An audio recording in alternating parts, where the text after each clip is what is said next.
Forza Italia oggi si riunisce qui alla presenza anche di Gianfranco Miccichè, coordinatore regionale. Parliamo con il dottore Macedonio, che è il presidente provinciale.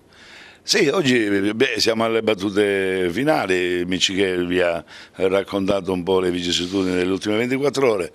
La nostra lista è una lista forte e noi miriamo a essere il primo partito in provincia, speriamo di riuscirci.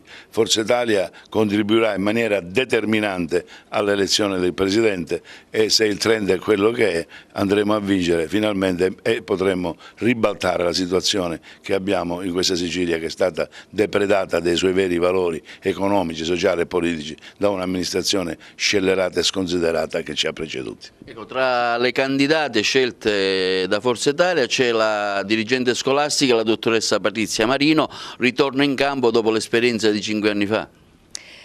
Non demordo sicuramente, me la sento di far parte di questo gruppo di Forza Italia perché credo fortemente in questo partito, credo che potrà essere il primo partito anche all'interno della nostra provincia.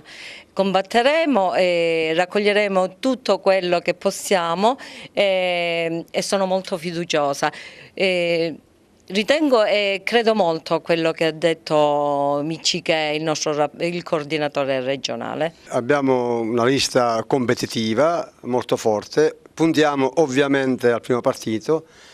Il fatto stesso che oggi Gianfranco, il nostro commissario regionale, si sposta e venga ad Agrigento sta a sancire l'attenzione che riveste per Forza Italia Agrigento.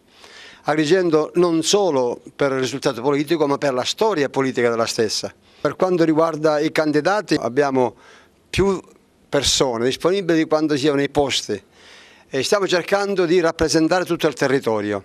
Ci stiamo riuscendo e riuscendo bene, però un messaggio che vogliamo dare è questo: c'è un trend, lei chiedeva un momento fa, c'è un trend positivo nei confronti di Musumeci. Però Musumeci non può né deve dimenticare che questo trend c'è perché c'è Forza Italia che rappresenta più del 50% e quindi deve stare attento non solo alla dinamica del partito ma alle richieste che fa Forza Italia.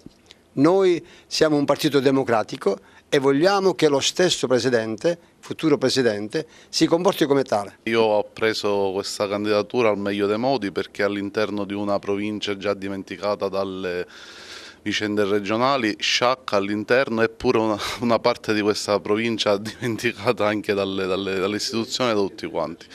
Io con la mia candidatura cercherò il massimo in linea territoriale e poi per la provincia di Agrigento, che ha tanto bisogno di infrastrutture in primis, di servizi e di tutto quello che la gente cerca e deve avere.